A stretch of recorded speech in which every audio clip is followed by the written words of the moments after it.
nasira? Maliit na nasa amin. Yung rings ko. Yung iba natin kaklase. Bakasyon kaya sinama ko. Alam Yung kung ano. Mga galing ba ito? Bakit ka ako ng mga ulaklak? Ayoko naman transfer.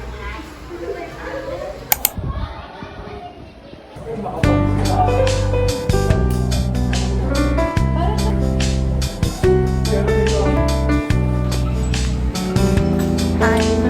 Gagawa kami ng booth for tomorrow. Ito naman. Nangitim na ako ng nangitim sa school. Ayun yung booth namin. For the black. Black na black tayo oh.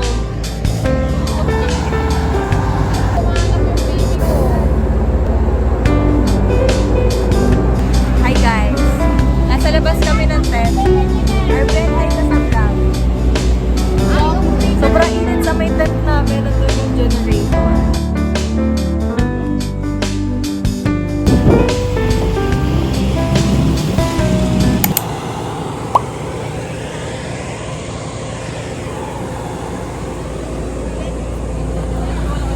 Grabe naman dyan, ang epic.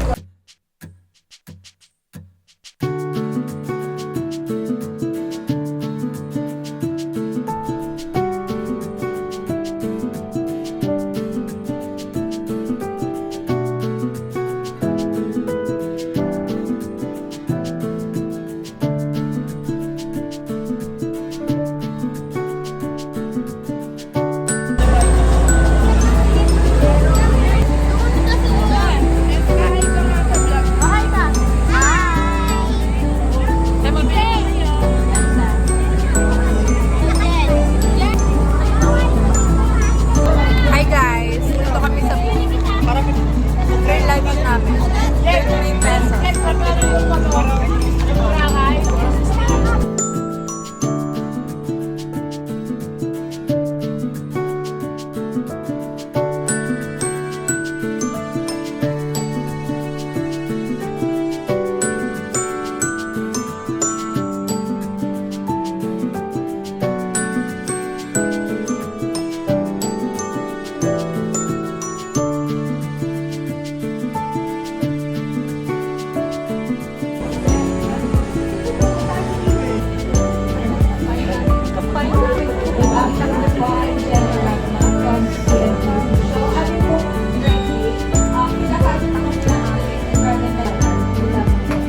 Thank you so much. 5% of level of certificate. So, and 30. Easy and lovely.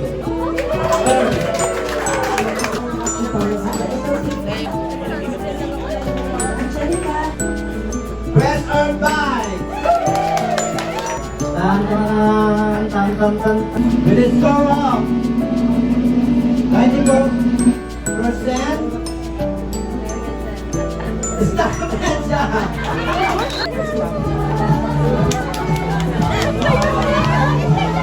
Thank you so much. Para.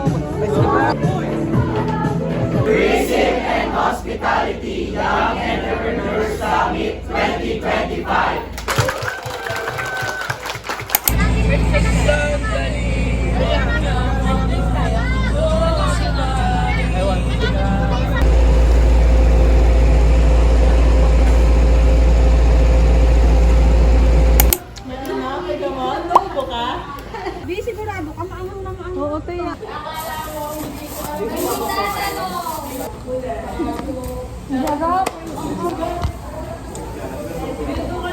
Guys, it's been a while. Siguro mga 2 days or 3 days ago na ata yung last vlog ko or last video ko kasi nga sobrang busy talaga as in, and then super stress pa ako. Wala na akong budget, tapos stress nga sa school, sa mga requirements, sa mga exam. Pero this week meron pa kaming ite-take na exam. Bali, 3 subjects siya. Kanina kasi nakapag-take na kami sa isa naming subject. So, hindi pa siya tapos. May Thursday and Friday pa kaming ite-take. And by the way pala, maingay kasi. Hindi ko alam kung rinig pero meron kasing birthday yan sa may tabing bahay namin kaya baka marinig nyo lang yung noise. Nagpe-prepare lang ako ng aking dinner. So since wala akong budget, back to instant noodles ako. Hindi pa ako makabili ng mga gulay kasi sobrang mahal ng gulay, ng mga fruits. And hindi pa carry ng budget kaya ganito muna yung mga food natin. Siguro bukas ang agenda ko laba and then review. Pero ngayon, maghahapyaw na ako ng review kasi sobrang sunod-sunod din yung mga schedule namin ng exam. And kailangan ko bumawi ng finals para mahatak yung grades ko ng midterms. Kasi nung midterms talagang bagsak talaga. Hindi talaga kinaya ng brain ko. Pero, ayun, malapit na matapos ang SEM. Kaya, good luck! Hi guys! Today I'll be working out since it's almost 2 or 3 weeks na ata since yung last workout ko and medyo naging harsh ako sa sarili ko kasi nga finals week namin, good day kami almost sa school last week and then ayun, nakakain ako ng outside foods, ng mga junk foods and all, tapos yung mga tinda pa sa mga booth na street food and then kung ano-ano pa na hindi healthy para sa akin. Kaya, ayun. And sobrang ako nagigilty talaga as in kasi yung body ko rin ngayon is hindi siya okay. Sobrang ang daming fats, lalo sa waist ko. And nabawasan din yung inch nung, nung inch nung hips ko and then yung side glutes ko. So, ayun, kailangan ko siyang bawiin. Since nga rin, nawalan ako ng budget talaga, as in zero budget ako. Wala akong pambili ng food, ng mga anything healthy na food like fruits, vegetables. And we all know, yung mga prices ng mga vegetables and fruits dito sa atin is very expensive. Ayun, talagang sobra ako nagigilty hanggang ngayon. And now, nagtutry ako na maging productive ulit, i-organize lahat ng mga nasirang plans, lahat ng nasirang schedule, routines, i-organize ko siya. You know guys, my goal for this 2025, starting today, is to have that summer beach body. Kasi nga, since vacation is almost near, may balak akong magbakasyon sa Pangasinan, and of course, meron mga beach doon. I'm really aiming for that perfect beach photo. So, kailangan yung body natin is prepared, toned, and basta yung perfect siya for all beach outfit, dresses.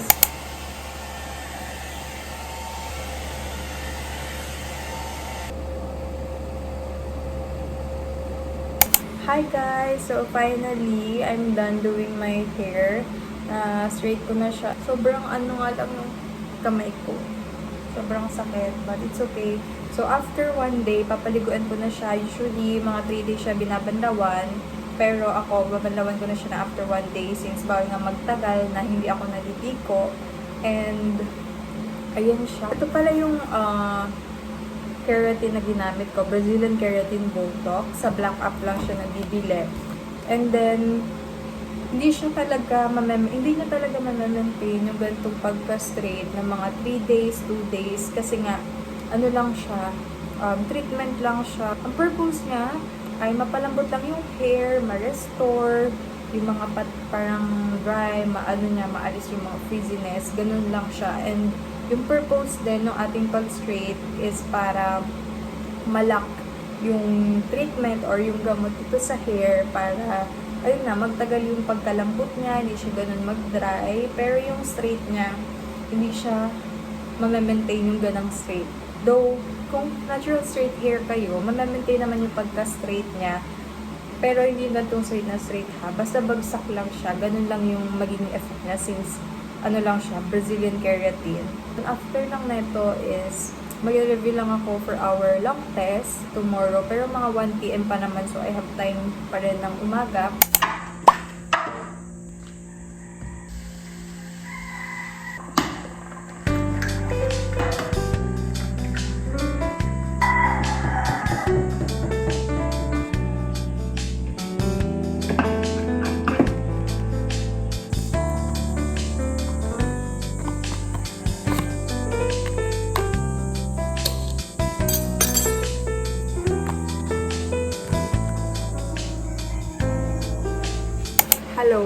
notice ang aming prof, hindi siya makakapasok today. So, yung binaon ko, baunin ko sana siya later, pero kakainin ko na rin since gutom na ako. And then, mga mamayang 1 p.m. pa yung...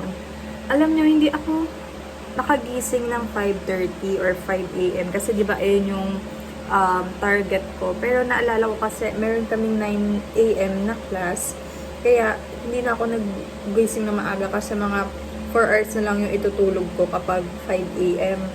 And then si sir, bigla nag-cancel.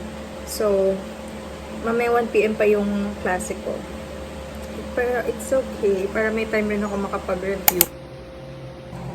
Hi guys! Just got home and naggagawa lang ako ng salad. Kasi gutom na ako.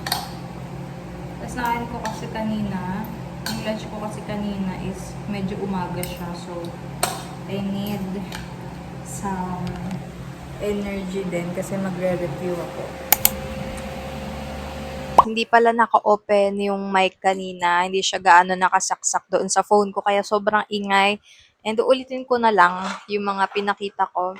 So, I got 3 of my parcels na in-order ko sa Black App. First is etong eye massager. So, I got the white variant. Ayan. And meron na siyang free battery sa loob. Dati, bumili na ako neto pero nasira. Kasi nga, lagi rin siya nababagsak. Nasira na yung pinakalagay ng battery. And bumili rin ako kasi nga sobrang helpful siya for my face. Kasi nalilift niya talaga. Ang lakas niya makalift, I swear. Ginagamit ko siya every time na nag-skincare ako para, di ba may vibration siya? So, yung vibration nakaka-help siya maka-help para ma-absorb ng skin natin yung product na nilalagay sa face. And then, second is itong frother para sa matcha ko. Yung matcha ko kasi hindi pa dumadating. Pero ito siya, rechargeable. And meron siyang dalawang, hindi ko alam tawag dito, pero yan, may dalawa siyang function. Yung isa paganan, and then yung pangalawa is paganan. Pero ito yung usually na ginagamit for mixing matcha. Kasi dapat yung bamboo whisk. Kaso, ang mahal pala nun, isa 200 plus or may nakita pa ko 300, 500. And baka months lang siya tumagal sa akin kasi nga 'di ba nagmo-mold since bamboo. And wala pa ako nung ceramic na bowl para i-whisk siya. So, ayun, hindi ko muna siya binili kasi baka palitan ko siya agad. Pero mas okay na rin kasi yung frother, pang matagalan siya. And ayun naman yung nakikita kong alternative ng ibang mga matcha lover sa paggawa ng kanilang matcha. And then the last one is my conditioner. Ito, sobrang tipid and sobrang nakaka-help din siya sa hair ko na maging smooth. Kasi mga 1 month na siguro akong hindi naggaganito. Kasi naubos yung last na bili ko, tas wala pa ulit akong budget. Ngayon pa lang nagka-budget ng extra, kaya bumili na ako. Kasi nga, as you can see, yung hair ko, di ba, tinreatment ko kagabi, kaya medyo okay-okay pa siya. Pero kapag wala yung treatment, sobrang dry na niya since colored hair din, kaya mahirap din siyang i-maintain yung pagka-smooth niya. So, itong keratin na to, ng Cream Silk, is very affordable lang. I got it for only 333. Buy one, take one na siya. And alam ko sa mga malls, nag-range yung price niya for 250 or basta mga 200 plus or almost 200. And sobrang sulit na rin niya kasi 333 for 2 pieces. And ano na siya, ilang ml ba ito? I think 500 siya. No, 650 ml. Sobrang sulit ng pera nyo. Meron din sila sa Orange app. And siguro, if carry kong malink siya sa Orange app ng mga binili ko, ililink ko siya para ma-check out nyo rin. If gusto nyo lang Nawala ako sa mood mag-review. Nawalan ako ng gana mag-review. Kaya nagluluto lang ako ng snack. Kasi nga, ewan ko bakit ako laging gutom today. Gagamitin ko nito para naman mas maging smooth. Paano ba to? Okay na ba to? Push. Sabi ko na nga ba. Masyado siyang... I'm so sorry. Ito po ang nangyari sa ating pader. Pati yung phone ko meron. So, hindi ko magamit yung rotor kasi sobrang ano niya. Paano lang ito tanggalin? Wala namang instruction kung paano. Hain ako naman. Meron pala siyang instruction. Hindi ako nagbabasa. Gumana siya dito sa maliit. Yung isang head niya. Lalagyan ko lang siya ng oatmeal para mabigat sa tiyan. Kasi nga, sobra akong gutom ngayon. I don't know why. And after neto, review lang ng konti. Kasi wala pa ako nare-review miski sa isang subject namin. Though basa lang, pero hindi siya nag-sink in. Kaya, ayun, tatry ko talaga mag-review now. And siguro maglalaba lang ako ng mga importanteng damit since wala na ako masuot. Kasi nga sobrang busy. Mga importante na lang mamaya yung lalaban ko.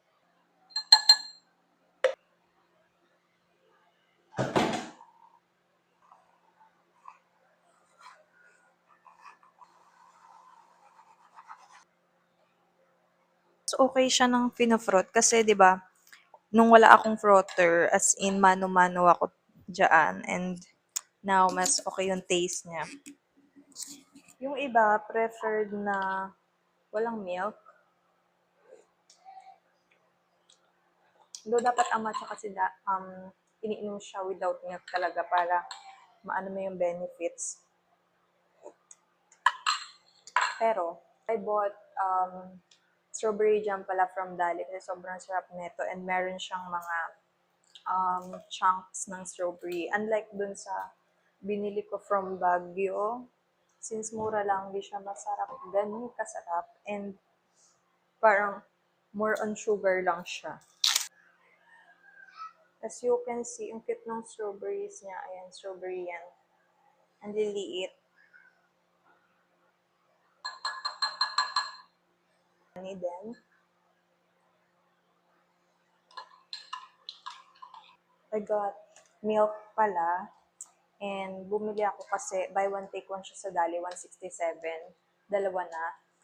And kung bibili ako dun sa Alphamart, nasa 100 plus siya, isa lang. So, sulit na rin tong binili ko. Kasi gagawa din ako ng yogurt later.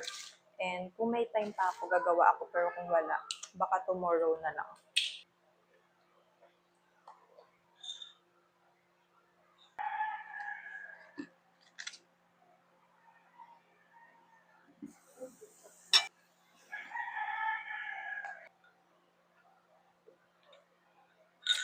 Ang sarap. Wala na akong ice ngayon, pero mas masarap to if with ice siya. Di pa kasi ako nakabili nung, anong tawag ba doon? Hindi ako nakabili pa nung ice cube molder. Kaya wala pa akong ice ngayon. Sobrang sarap as in. Pero if, di kasi ako sanay na uminom neto ng walang milk. Pero gusto kong sanayan para yung benefits ng matcha talaga ma-absorb ng katawan ko. And yung milk kasi feel ko unhealthy siya for me kasi nga ang daming fats. So, ayun. Pero, uti-utiin ko lang. And since sobrang mahal din kasi ng milk, so hindi carry pa ng budget natin yung lagi-lagi tayong mag-milk for matcha. Ngayon, yung ginamit ko is local lang kasi siya. 50 pesos lang siya ng 100 grams na. Tapos yung binili ko namang matcha na dadating, tomorrow siguro yung dadating, is from Super Food Grocers. And sabi nila, okay daw yun na matcha and FDA approved siya. Kaya itatry ko muna yun. If ever na, same lang naman yung lasa niya, baka mag-go ako dito. Pero if mas good yun, syempre dun ako. Yung binili ko is pure matcha na ano lang siya, 189 pesos. Naka-sale siya nun. Pero yung ceremonial ata yung premium, ayun yung pinakamasarap daw na ang variant nila. Pero doon muna ako sa low budget since wala pa tayong budget. Doon tayo sa affordable. Ayan na yung aking pancake. Actually, nagpa-plan din ako na mag-buy ng induction cooker kasi nahirapan ako dito sa maliit. Tapos, lagi ko inugasan kapag magsasaing, magpapakulo, laging hugas-hugas. Tapos, yung ano niya, parang hindi pantay yung kanyang init. So, yung pag nagluluto ng itlog, katulad din dito, sa isang side, sunog na siya. Tapos sa isang side, hindi pa siya luto. Kaya medyo hassle din sa... Kaya pag-iipunan ko rin yung induction cooker talaga. So, mura lang naman ng bili ko dito. Mga nasa 300 plus. Mga almost 400. Pero, for its price, okay na rin naman yung quality na binibigay niya sa akin ngayon.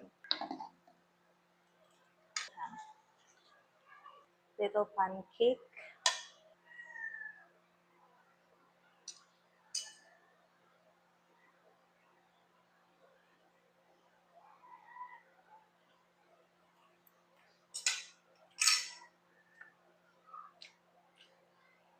Sobrang sarap.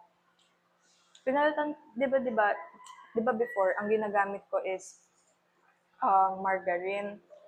Ito, pero sinabihan ako ng boyfriend ko sinabihan ako ni Tali na hindi siya healthy. Kaya mag-ano ko sa butter. Though, sobrang mahal kasi ng butter. And ang binili ko na lang is dairy cream. And medyo lapit naman siya sa butter. Pero, hindi siya yung totally na butter ha. Lapit lang siya sa butter. Pero, ayun, mas okay siya. Mas, napipili ko naman yung function niya as butter. And nag-search din ako na mas okay yung dairy cream kaysa sa Star Margarine na when it comes to, pagluluto. And yung Star Margarine kasi more on palaman siya sa snacks and all ng mga kids or mga sandwich or basta ayun. Kaya nag-go na rin ako for this one.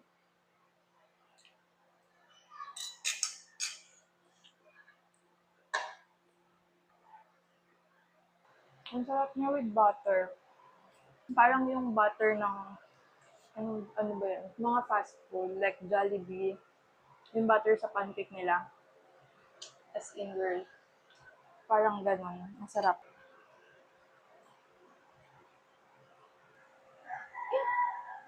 Sarap. I don't like it. Diba? Gusto mo din, kinakain mo.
Lagyan ko sa'yo.